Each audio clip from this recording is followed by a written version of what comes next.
আসসালামু আলাইকুম। সবাইকে স্বাগত জানাচ্ছি বিরিফিউজ ইনফোটেইনমেন্টে। আপনাদের সঙ্গে আছি আমি সুরভি দিবা। ভারত ও রাশিয়ার মধ্যে স্বাক্ষরিত নতুন সামরিক লজিস্টিক্স চুক্তি reciprocal exchange of logistics support আন্তর্জাতিক ভূরাজনীতিতে এক গুরুত্বপূর্ণ মোড় তৈরি করেছে। এই চুক্তির আওতায় দুই দেশই একে অপরের ভূখণ্ডে সীমিত পরিসরে সৈন্য, যুদ্ধজাহাজ ও সামরিক বিমান মোতায়েনের অনুমতি দিচ্ছে, যা শুধু দ্বিপাক্ষিক প্রতিরক্ষা সম্পর্ককেই নতুন উচ্চতায় নিয়ে যায়নি, বরং বৈশ্বিক শক্তির ভারসাম্যেও সম্ভাব্য পরিবর্তনের ইঙ্গিত দিচ্ছে। চুক্তিটি প্রথম স্বাক্ষরিত হয় 2025 সালের ফেব্রুয়ারিতে মস্কোতে এবং পরে রাশিয়ার প্রেসিডেন্ট ভ্লাদিমির পুতিন এটি ফেডারেল আইনের মাধ্যমে অনুমোদন দেন। ভারত রাশিয়ার নয়া সামরিক চুক্তি নিয়ে আল জাজিরার বিশ্লেষণ থেকে প্রতিবেদনটি তৈরি করেছেন ওয়াহিদ ফারুকী।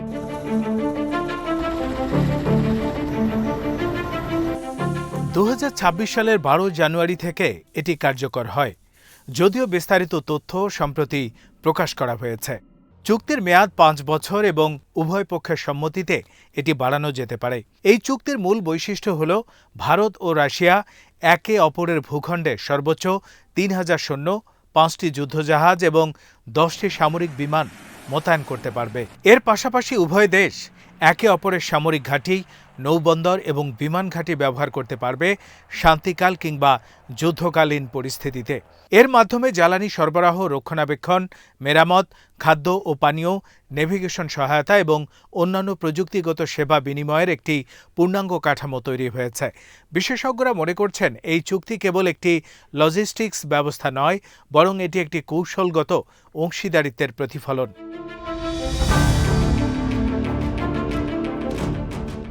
কোল্ড ওয়ারের সময় থেকে ভারত রাশিয়া প্রতিরক্ষা সহযোগিতা অত্যন্ত গভীর ছিল এবং আজও ভারতের সামরিক সরঞ্জামের একটা বড় অংশ রাশিয়ান প্রযুক্তির উপর নির্ভরশীল।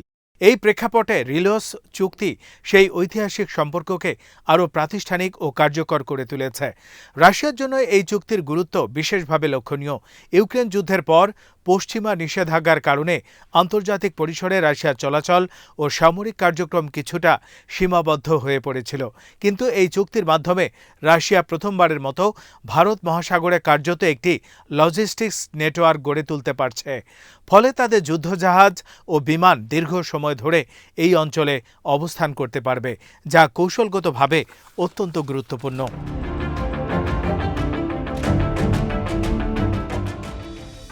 বিশ্লেষক আন্দ্রেই কোরতুনভ মনে করেন, এই চুক্তি রাশিয়াকে এশিয়ায় তার উপস্থিতি জোরদার করতে সাহায্য করবে এবং একই সঙ্গে এটি একটি বার্তা দেয় যে রাশিয়া এখনও আন্তর্জাতিক মঞ্চে গুরুত্বপূর্ণ অংশীদারিত্ব বজায় রাখতে সক্ষম, বিশেষ করে ভারত মহাসাগর, যা সাম্প্রতিক বছরগুলোতে বৈশ্বিক বাণিজ্য ও সামরিক উত্তেজনার কেন্দ্রবিন্দুতে পরিণত হয়েছে। সেখানে প্রবেশাধিকার পাওয়া রাশিয়ার জন্য একটি বড় অর্জন। অন্যদিকে ভারতের জন্য এই চুক্তির কৌশলগত মূল্য অনেক।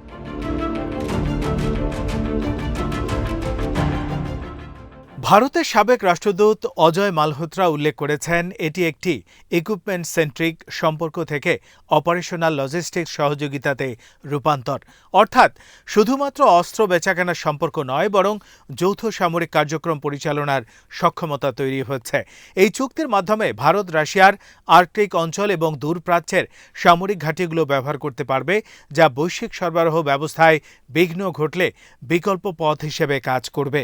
বিশেষ করে উত্তর সমুদ্র পথ, যা ইউরোপ ও এশিয়ার মধ্যে একটি সংক্ষিপ্ত বাণিজ্য পথ হিসেবে বিবেচিত হচ্ছে, সেখানে প্রবেশাধিকার পাওয়া ভারতের জন্য একটি বড় কৌশলগত সুবিধা। এছাড়া এই চুক্তি ভারতের মাল্টি অ্যালাইনমেন্ট নীতির একটি বাস্তব উদাহরণ। একদিকে ভারত যুক্তরাষ্ট্রের সঙ্গে লিমোয়া চুক্তির মাধ্যমে সামরিক সহযোগিতা বজায় রাখছে, অন্যদিকে রাশিয়ার সঙ্গে এই নতুন চুক্তি করে তার কৌশলগত স্বাধীনতা বজায় রেখেছে। উল্লেখযোগ্য বিষয় হল, যুক্তরাষ্ট্রের সঙ্গে চুক্তিতে ভারত বিদেশি সৈন্য মোতায়েনের অনুমতি দেয়নি, কিন্তু রাশিয়ার ক্ষেত্রে সেই সীমাবদ্ধতা শিথিল করেছে, যা একটি গুরুত্বপূর্ণ পার্থক্য।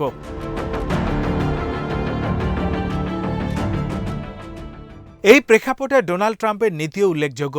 তার প্রশাসনের অধীনে ভারতের ওপর বাণিজ্যিক চাপ, বিশেষ করে রাশিয়ান তেল কেনার কারণে শুল্ক আরোপ, দুই দেশের সম্পর্ককে কিছুটা টানাপোড়েনের মধ্যে ফেলেছে। ফলে ভারত তার কৌশলগত বিকল্পগুলো আরও বিস্তৃত করতে আগ্রহী হয়েছে। বিশ্লেষকরা বলছেন, এই চুক্তি যুক্তরাষ্ট্রের জন্য একটি সতর্কবার্তা হতে পারে যে ভারতকে এককভাবে কোনো শিবিরে রাখা সম্ভব নয়, বরং ভারত তার স্বার্থ অনুযায়ী বিভিন্ন শক্তির সঙ্গে সম্পর্ক বজায় রাখবে। এছাড়া এই চুক্তি চীনকেও একটি বার্তা দিয়েছে। চীন ইতিমধ্যে ভারত মহাসাগরে তার উপস্থিতি বাড়িয়েছে এবং পাকিস্তান সহ বিভিন্ন দেশের সঙ্গে সামরিক সহযোগিতা জোরদার করেছে। এই অবস্থায় রাশিয়ার সঙ্গে ভারতের এই নতুন চুক্তি আঞ্চলিক শক্তির ভারসাম্যে একটি নতুন মাত্রা যোগ করতে পারে।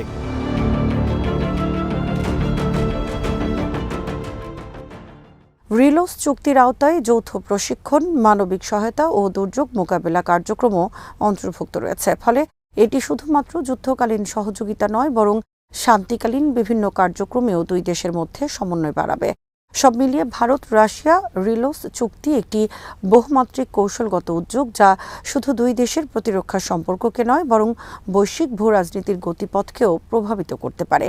এটি একদিকে রাশিয়াকে নতুন কৌশলগত সুযোগ দিচ্ছে, অন্যদিকে ভারতকে তার কৌশলগত স্বাধীনতা ও বহুমুখী অংশীদারিত্ব বজায় রাখতে সহায়তা করছে। বর্তমান বিশ্বে যেখানে জোট ও সম্পর্কগুলো দ্রুত পরিবর্তিত হচ্ছে, সেখানে এই ধরনের চুক্তি ভবিষ্যতের জন্য একটি ফিউচার প্রুফিং কৌশল হিসেবে বিবেচিত হতে পারে।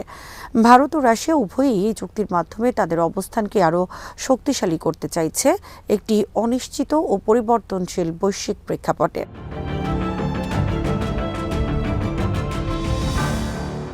ভারত ও রাশিয়া এই নতুন সামরিক চুক্তি শুধু দ্বিপাক্ষিক সহযোগিতার আর একটি ধাপ নয়, বরং বৈশ্বিক ভূ রাজনীতির এক গুরুত্বপূর্ণ ইঙ্গিত হিসেবেও বিবেচিত হচ্ছে।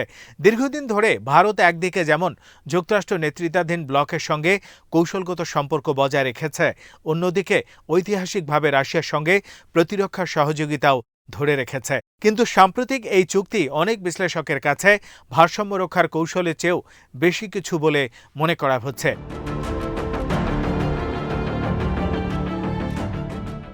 বিশ্লেষকরা বলছেন, এই পদক্ষেপের মাধ্যমে ভারত মূলত একটি বহুমুখী কূটনৈতিক অবস্থান জোরদার করতে চাইছে।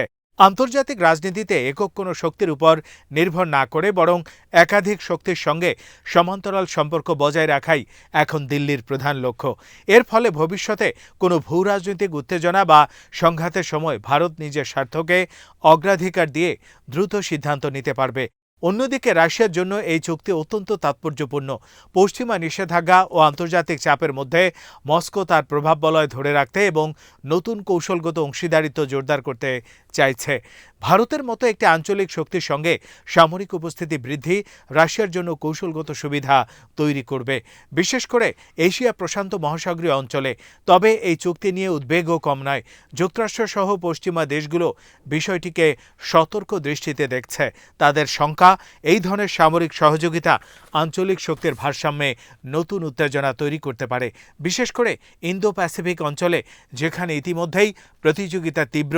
সেখানে নতুন করে রাশিয়ার উপস্থিতি পরিস্থিতিকে আরও জটিল করে তুলতে পারে।